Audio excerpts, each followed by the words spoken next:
the meeting to order. Welcome to meeting number 64 of the Standing Committee on Procedure and House Affairs. The committee is meeting today to continue its study on the report of the Federal Electoral Boundaries Commission for British Columbia in the first hour. In the second hour, we will go in camera to consider the draft report for the Federal Electoral Boundaries Commission for Alberta. I just want to share that there is a budget that has been shared around with me for this study. So I will be asking once we go into camera just for support of it as we usually get. Unless there is no concerns now, are we okay to pass the budget for just what we need for the Electoral Boundaries Commission for British Columbia? Any concerns? Perfect. Madam Clerk, consider it passed. For the first, the other thing is that the extension for the reports. There's been a conversation taking place just to make sure that if the House rises, that when the commissions do report back, that members have access to those reports right away rather than having to wait until we return in the fall. So we're just getting an answer on that. I'm sure we'll get one sooner than later, and then we'll find our way forward to officially ask for the extension of the reports so that we can satisfy our work under the Act. For our first hour, we have with us today Mrs. Rachel Blaney, MP North Island Powell River. We have Mr. Richard Cannings, MP South Okanagan West Kootenay. We have Mrs. Tracy Gray, MP Kelowna Lake Country. We have the Honourable Harjit Sajan, MP Vancouver South. And we have MP Patrick Weiler, West Vancouver, Sunshine Coast, Sea to Sky Country. You will each have up to 4 minutes for your opening statements, after which we'll proceed to comments. Do not feel ever that you have to use all of your time, because I'm sure we can help you use it. With that, we will go to Mrs. Blaney. Welcome. Well, thank you so much, Chair, and everything will just be from me and not through you, which is a little bit unusual for me in this space. But I want to thank everybody for taking the time. This is just a minor change to reflect, I think, what is a better name for the riding that I represent. Right now, the North Island component of my riding is very similar to the provincial riding, which is also called North Island, so that part is fine and a good name that makes sense. On the other side of my riding, of course, is a huge chunk of the mainland, and I have a neighbor here with me in committee today, and we share an area in common. And that, of course, is called the Powell River part of my riding, which is reflective of just one community, not the many communities that are represented. So my suggestion to the Commission is to change the word Powell River to the word Cathet. This is a name that the Tla'amin Nation gave to the regional district of Powell River, and they received it with much graciousness and then changed their regional name, their district, to reflect that name, Cathet. And so if you go to that area now, you'll see a lot of businesses and organizations have changed their name from Powell River to reflect the more regional approach. Cathet means working together, and I really respect the nation's name and the presentation of that name. So I recommend that the name, of course, now be North Island Cathet, and recognize that the nations that are related to Tla'amin, Comox, Hamalco, and Klahoose, have a shared culture and language, have all agreed to this change and respect that. I've had a conversation with the Powell River Mayor. He did not express any concerns at the time. And I also just want to make sure that the committee understands that the name Powell River was named after Israel Wood Powell, who was the first superintendent for Indian Affairs in British Columbia and the chief architect of colonial policies, including residential schools and the banning of the potlatch. And it is my understanding that he never came to the community. So I hope that everyone can agree. I know that is the normal practice, and thank you for taking some time with me today.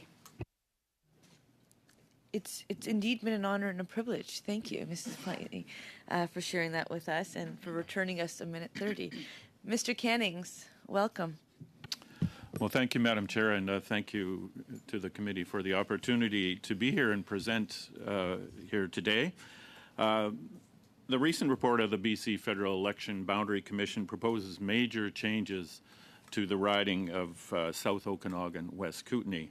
And in rough terms, the proposal removes about half the riding on the east and north sides and adds a similar amount of area and population to the west side. And as well, the riding is given a new name, Similkameen West Kootenay. And areas being removed include Big White Resort and Beaverdale in the Kettle Valley, the town of Nakusp and other villages on the east side of the Arrow Lakes, the Slocan Valley, suburbs of Castlegar, and the suburbs of Trail in the Beaver Valley, including the towns of Montrose and Fruitvale. The area added is the entire Similkameen Valley. And I'm making this objection on behalf of over 1,100 of my constituents who have contacted me with deep concerns that there should have been a second round of public engagement following these major changes. And some of these changes violate the principles of community of interest, community of identity, and the historical pattern of the electoral district. And I'll say here that I included more detail in my written submission that I'm able to present here in 4 minutes. Now, the first draft from the Commission made considerable changes to the west side of the riding. Not surprisingly, that proposal generated little or no interest at all in the West Kootenay, as the boundaries remained exactly as they had been for the last 10 years. So there was no public, interest from the West Kootenay in engaging with the Commission then. But the second draft remedied the first draft concerns from the west side of the riding, but made drastic changes to the east side in doing so. And now there is no public comment process to handle concerns about these latest changes. Now, first, the Beaver Valley is removed from the riding. That includes Fruitvale and Montrose. This is easily the most problematic change suggested in the proposal. The Beaver Valley lies immediately adjacent to the eastern boundary of the city of Trail and is essentially part of Trail in every way. There's a very long history of the connections between these communities, and they've always been included with Trail in federal and provincial electoral boundaries. This one change has generated about 1,000 emails, letters, and briefs from local residents, elected officials, unions, businesses, and other groups concerned about the impact that this change would have. So this must be fixed. Similarly, the communities immediately north of Castlegar are all essentially suburbs of Castlegar. Some of these have been retained in this riding and others have been removed, creating a situation where rural neighbors find themselves not in one, not in two, but in 3 different ridings.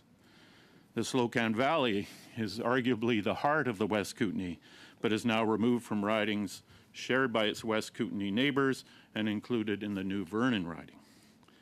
There's one change that my constituents support, and that is the transfer of the Big White Ski Resort to the Kelowna riding. So to summarize, my constituents are asking in the strongest possible terms, to retain the Beaver Valley, the suburbs of Castlegar, and the Slocan Valley within the riding that is presently called South Okanagan West Kootenay. And I'll conclude by suggesting this could be fixed by keeping the Similkameen Valley with the West Kelowna riding and making any further adjustments within Greater Kelowna. This would allow communities in the West Kootenay, particularly the Beaver Valley, to remain with their historic communities of interest and identity. And the riding, whatever its final shape, should include the word Okanagan in its name, as that valley makes up more than half the population of the riding. Thank you.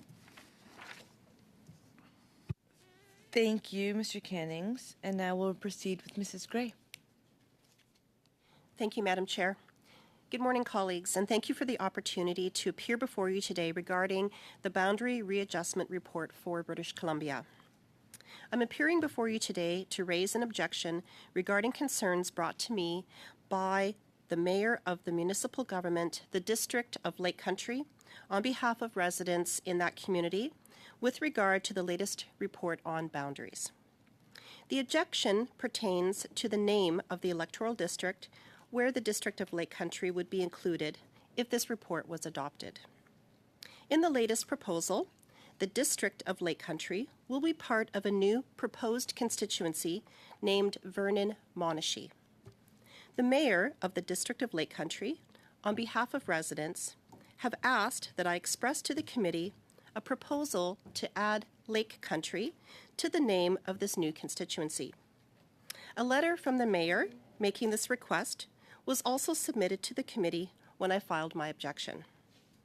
If the letter has not been distributed to the committee members, I would be happy to table it now. In the letter, Lake Country Mayor Blair Ireland states, quote, "We have received many comments, letters, and emails about the loss of the use of our name." He goes on further to say, quote, "Our citizens are very passionate that we retain an identity in the future riding." There are several reasons why including Lake Country in the name of the new electoral district makes sense. First, according to Statistics Canada, Lake Country is one of the fastest growing communities in British Columbia, with a 5-year population growth of 22% reported in the latest census. Latest population estimates have Lake Country at over 17,000 people. Second, the current electoral district has the name of the two largest municipalities in the name, Kelowna and Lake Country. The new electoral district only has the name of one of the two largest municipalities, Vernon. Third, previous public drafts of these reports included Lake Country in an electoral district's name. And lastly, fourth, by adding Lake Country to the Vernon-Monashee riding name, it would refer to 3 geographic areas, which would not deviate from names of other proposed constituencies in British Columbia, including many in the interior.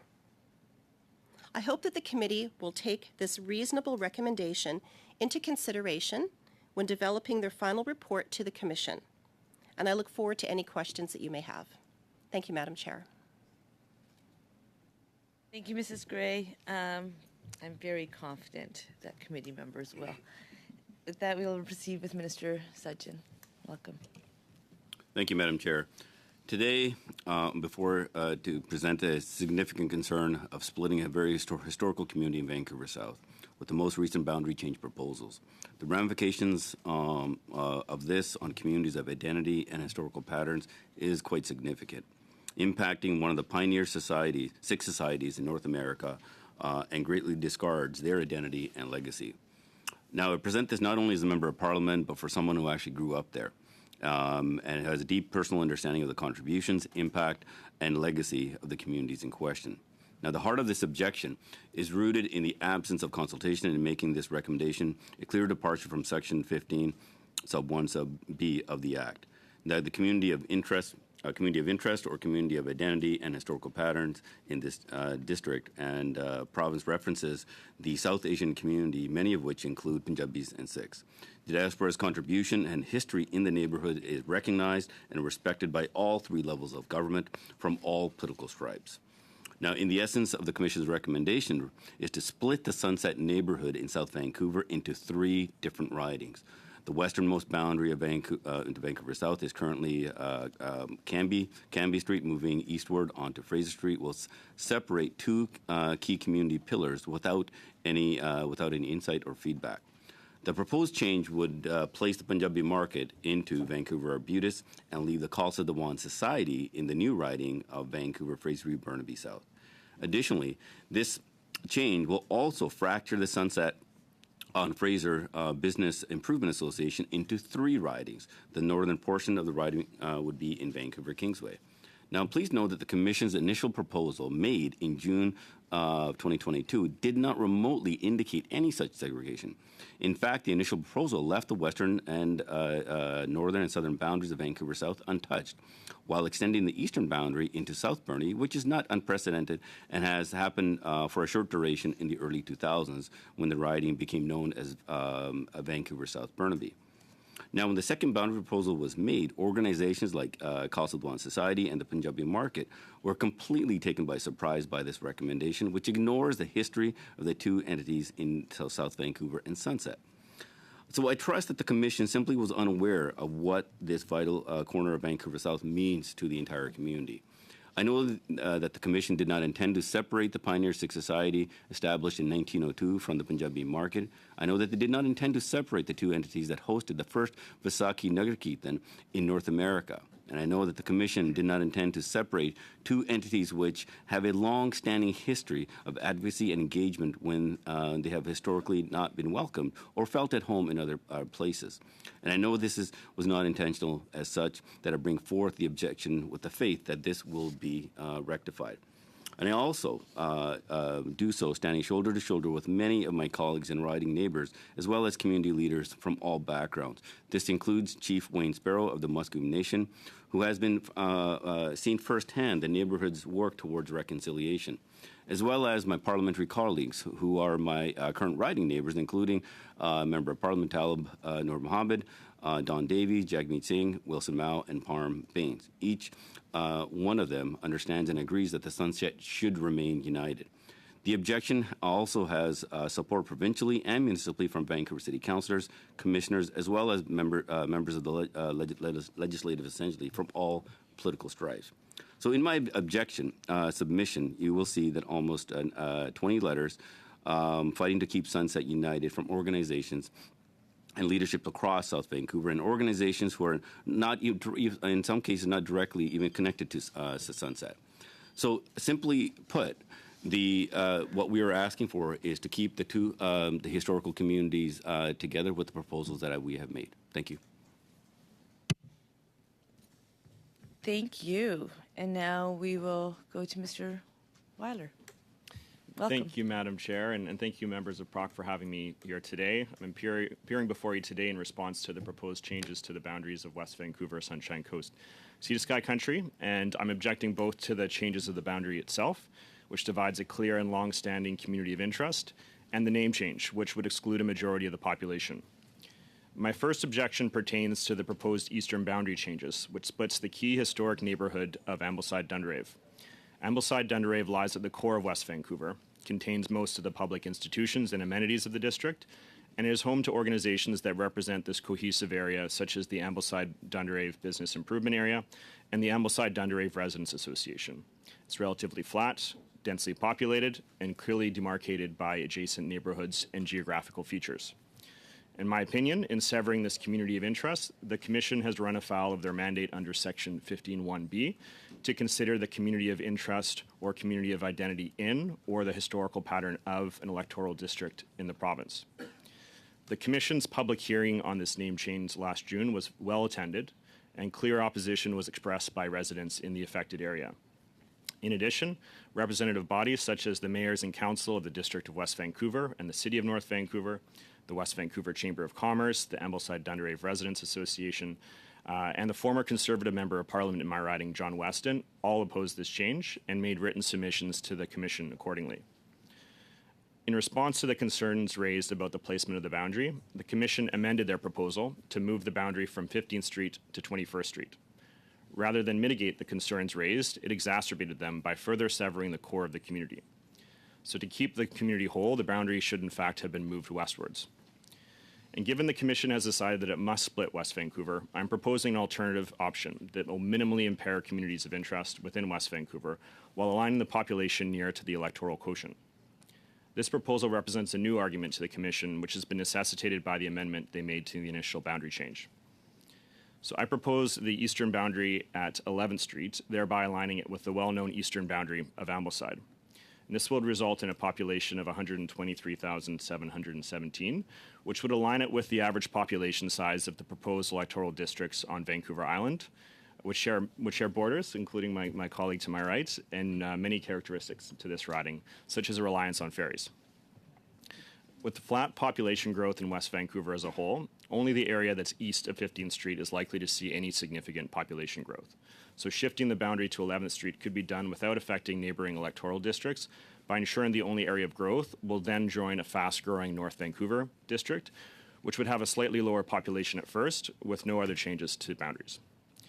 But given that the alternative proposals could create a domino effect on other North Shore districts, I strongly recommend that the Commission not make further adjustments to neighboring districts unless absolutely necessary. My second objection concerns the proposal for renaming the electoral district to Howe Sound, West Vancouver. This new name excludes references to the Sunshine Coast and the Sea to Sky, which are distinct areas of the district, and only half of the population would be represented by the new name, which could lead to confusion and frustration among residents. So keeping the existing name would better reflect the district's geography and population base. And therefore, I recommend the Commission retain the current name. So I've spoken at length with my colleagues on the proposed changes, and I'm grateful for the support of my neighbor MP for North Vancouver, Jonathan Wilkinson, among many other fellow BC members of Parliament, and I'm seeking the support of this committee as well. And I believe that my alternative proposal to set the eastern boundary at 11th Street strikes the right balance between a manageable population size, little impact on neighboring ridings, keeping longstanding communities of interest intact, and ensuring the clear, quality representation that constituents deserve. Thank you.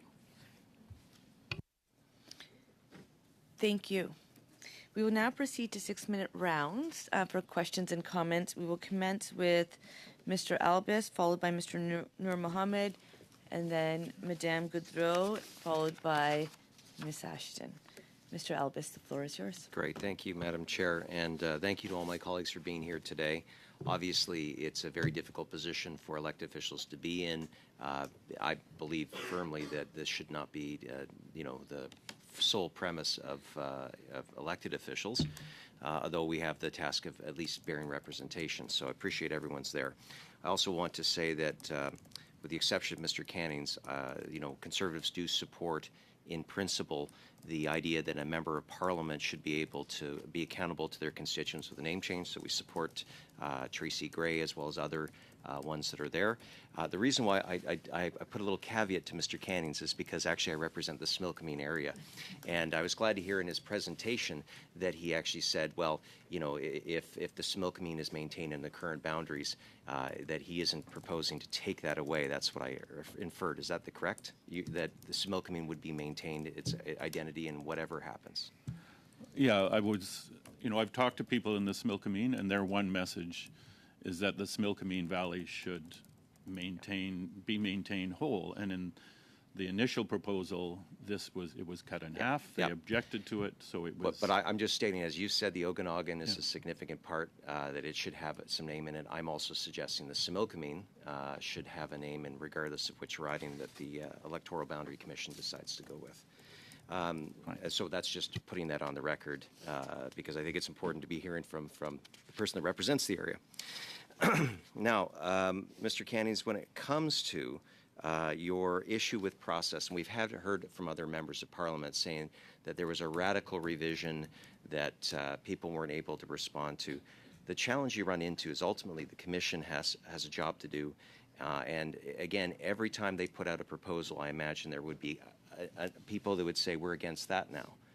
And at the end of the day, they have a job to do. So if they were to drastically change the boundaries yet again, I'm sure there would be objections to that. The Karamias mayor had asked to be maintained, and so did the whole Similkameen, to be maintained as a whole. They have been part of that riding when it was called Southern Interior.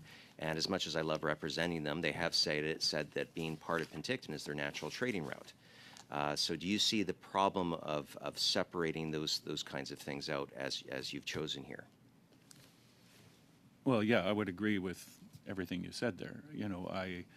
First of all, I don't like being put in this position where I have to make suggestions on behalf of my constituents. But, being an MP, I think there's a flaw in that process. I would rather that MPs not be involved at any stage in this.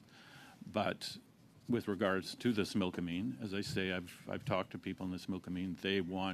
Their main thing is they want to be made whole. And what caused the issue on the east side of the riding in the second draft of this proposal was the fact that the Commission added the Similkameen to the west half. I love the Similkameen as well. I would agree that it fits with Penticton better, but it has been, I would hope, well represented by yourself for the past. I hope that we would agree on that. But I have to 8 years move on. or so, or more longer. So again, though, both Penticton and Penticton Indian Band did ask the Commission to make the change to keep Penticton whole and to keep Penticton Indian Band as part of your riding. Right. And so that has been seen there. Again, this is a very challenging job, but I just wanted to make sure the point was made that Similkameen wants to keep its name there. I go to Mr. Weiler. Mr. Weiler, I appreciate, again, we're all elected officials here.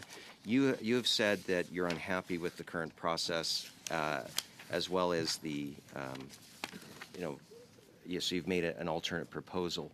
But it says very clearly in the report by the Commission that they did have, let's see here, outlined on page 6 of the Commission's report, a public hearing was held in West Vancouver, and they said many representations and submissions urged the Commission to maintain the present boundaries of the West Vancouver Sunshine Sea to Sky Country. But again, you run into the fact that the population of this existing electoral district is higher than the provincial quota.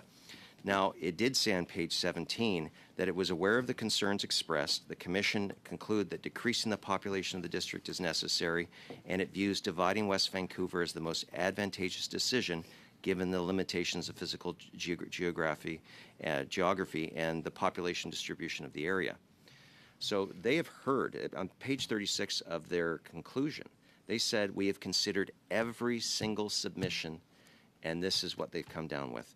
Why do you think that, that your proposal is viable, given that they have said they've looked at it, and it was found to be wanting, considering the population growth that they have to deal with? Yeah, so at the public hearing, the objection that was raised was to keep it whole, which would have actually been a much greater population. And given that they've made this determination that it must be separated in some way, shape, or form, this is a better way of separating it because it keeps the communities of interest whole within West Vancouver. So the population would be dropping by about 8,000 in this scenario, but it would be similar to the population sizes of the ridings on Vancouver Island, which it shares many similarities to. And I think also the Commission made misinterpretation of the evidence they received on moving the boundaries from 15th to 21st Street, and they thought that would be keeping the community of interest whole. But actually what it did is it actually exacerbated the concerns by moving it in that direction, by moving the severing right into the middle. Thank you. Mr. Nur Mohammed. Madam Chair. Thanks, colleagues. I want to just start. I have a couple of questions for you, Mr. Sugden. There's obviously this discussion, as Mr. Alvis has noted, about how do we make sure that these changes are going to be made, and they got lots of feedback. What is your view on the feedback they would have received had the most recent version of the boundaries that were proposed been received earlier, number one? And as part of that, can you take a minute to explain what message this redistribution as it stands today, proposed as it stands today, says to the community? Well, thank you very much for the question. One of the first of all, if they were asked about if the current proposal was there, you would have a very strong objection. All the communities that are outlined would be presenting. But just kind of give you the historical context of the community. The Punjabi Sikh community in Sunset in 1902, it started to flourish. The Khalsa Diwan Society, the oldest Sikh society in North America, was created in 1902. And because of that community, Punjabi markets, people came in, flocked there, and so you have now Punjabi Market, as you know, on the signs itself. It's actually on Main Street. It says Punjabi Market on all the signs. It's recognized by the city and many others. And at the Khalsa Diwan Society, where Raw Street Gurdwara is, that's actually the road is also known as Khalsa Diwan Road. So when the original proposal was put forward, we felt that they know the historical significance of this community. So people felt that there was why would you object to this? And so it did come as, and I'm being very polite, as a shock for this because. And by the way, just want to make it very clear, when I'm talking about support, this is from regardless of what party you support, everybody knows this. And probably the best example of visually representing what I just talked about was the Vaisakhi parade that just happened last weekend. It starts at the Raw Street Gurdwara. Everybody's close to 100,000 people show up, and the route itself goes through Punjabi Market and through the neighborhoods and back to Khalsa Diwan Road. So you couldn't get a better example than this. And I think it was just literally an oversight on this and a ripple effect, I think, created when the Marpole portion was put into Richmond.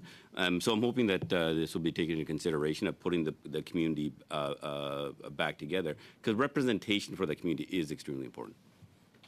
In 30 seconds, you could explain, just reassure for everyone in terms of the numbers and the populations. How confident are you that the numbers work out in a way that this would not be a major problem? No, and I appreciate yourself and other colleagues around. We worked, I think, worked very well together. Proposals that we put in place that the numbers actually match up extremely closely.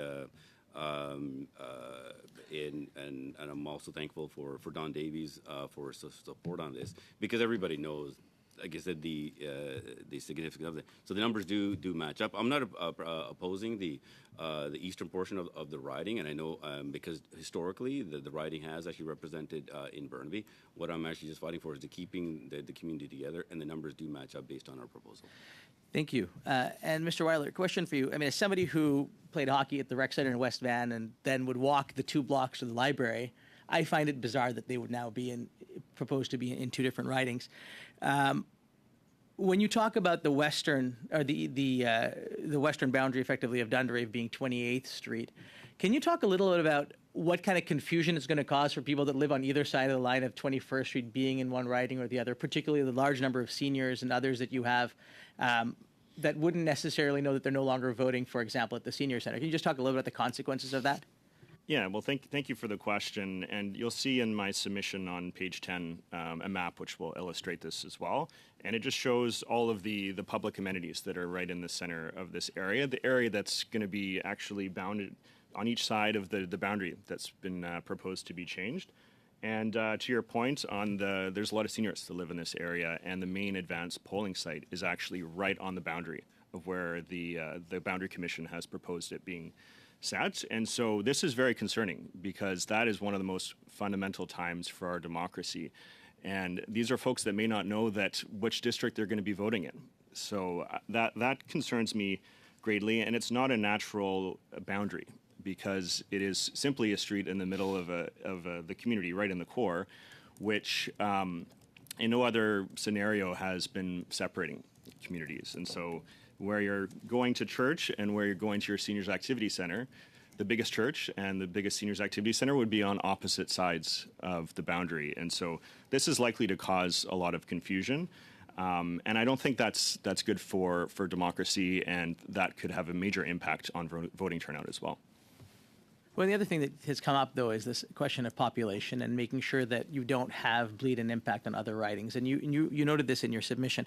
When you talk about the North Shore in particular and making sure that communities of interest are protected, but that you also respect the issue related to population, you touched on this. Can you spend a little bit more time just reconciling how this would all work in terms of the numbers without impacting ridings to your east? Yeah, no, absolutely. And I think when we're looking at the District of West Vancouver, it's had flat and sometimes negative population growth in recent years. So it's not a community that's growing quickly, sometimes shrinking. And the only area that's likely to see any growth is the area in and around Park Royal and the area on Taylor Way, where you're now seeing some apartment buildings that are proposed and some that are actually opening up. And so this is that's the area that would be added to the North Vancouver riding, which does share some similarities. The North Vancouver riding would be a bit smaller at first, but it would quickly make up that population difference. Thank you. On suivra maintenant avec Ms. We'll follow up now with Mr. Champoux.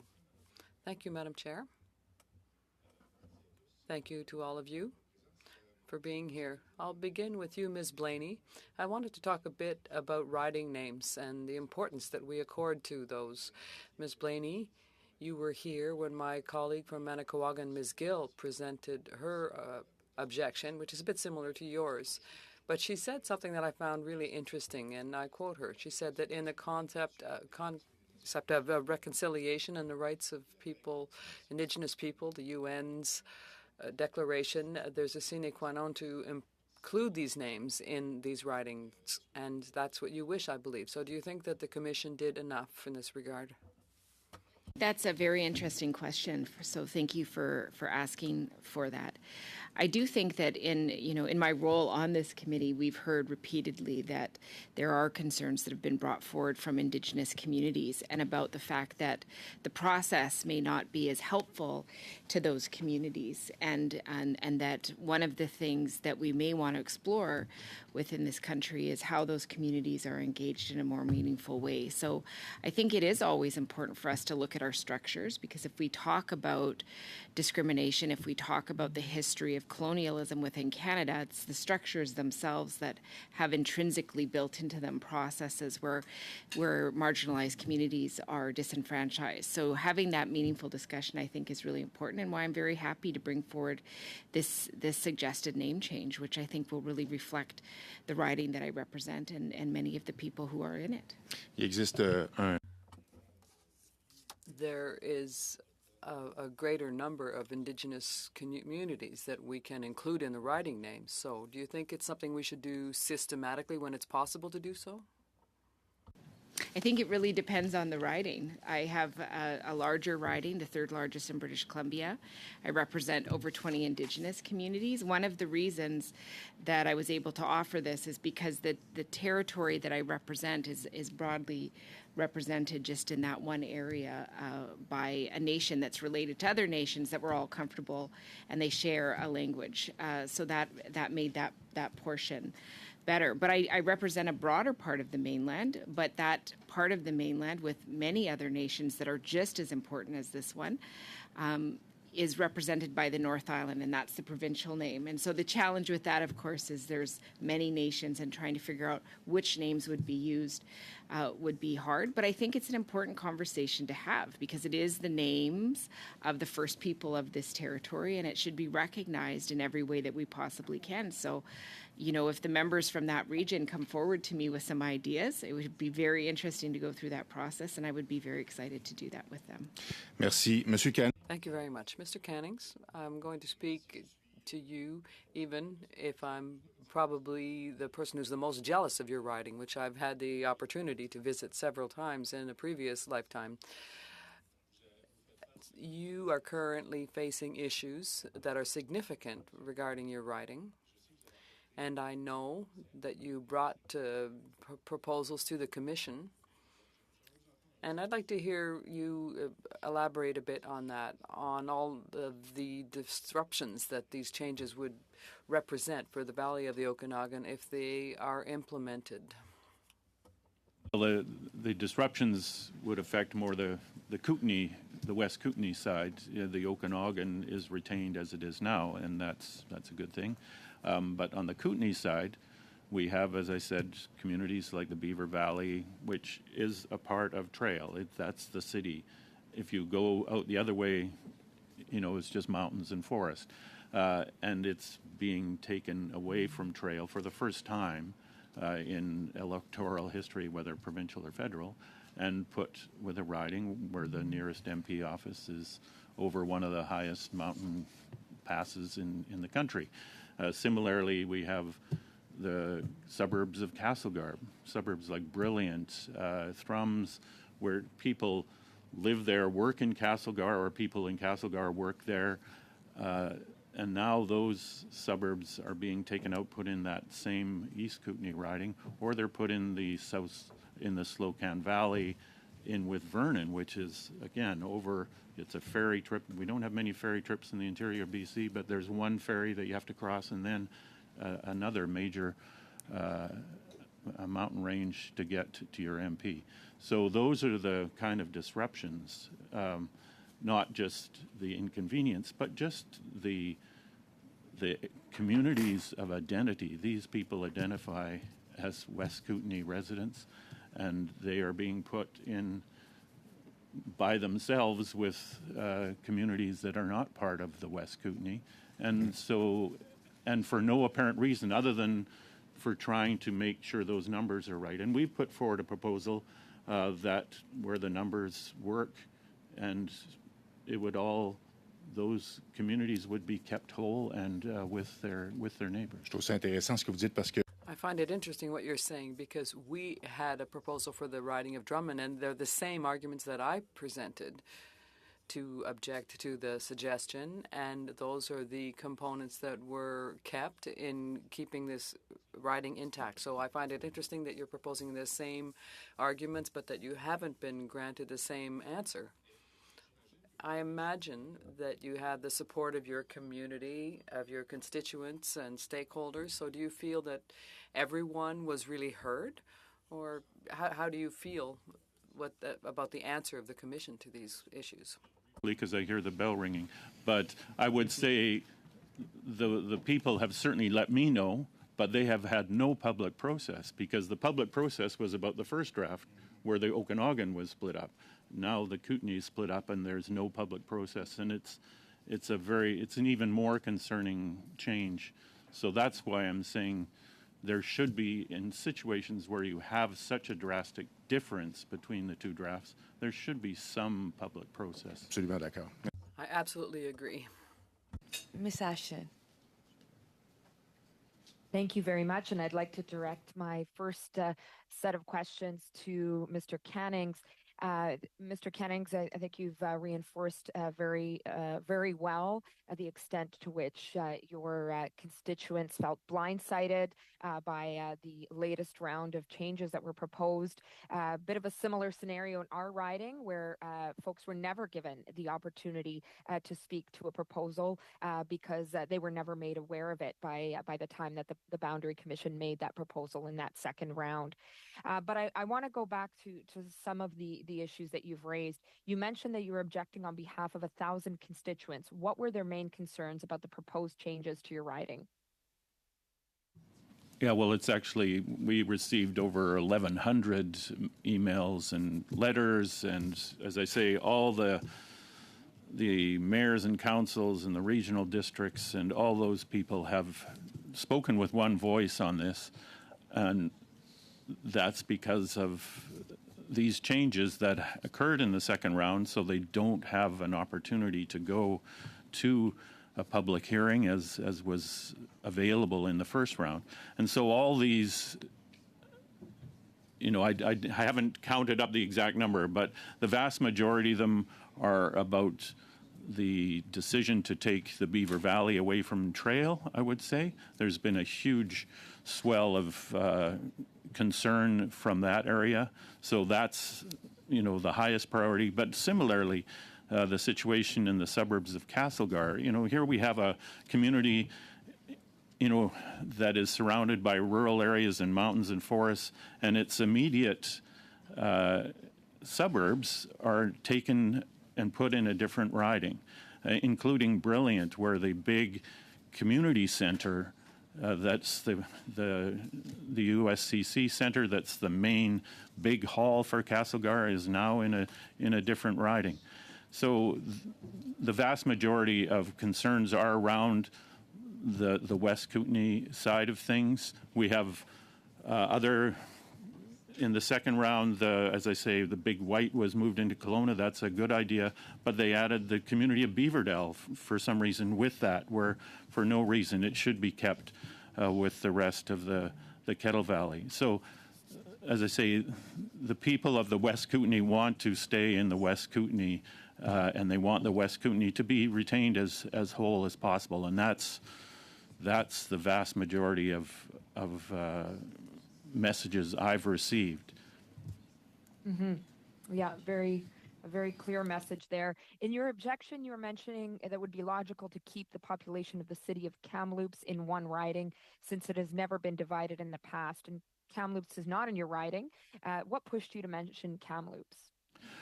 Well, I was asked by residents of Kamloops to make that proposal. It was not, again, it's a long ways from my riding, but I felt obliged to put that in there.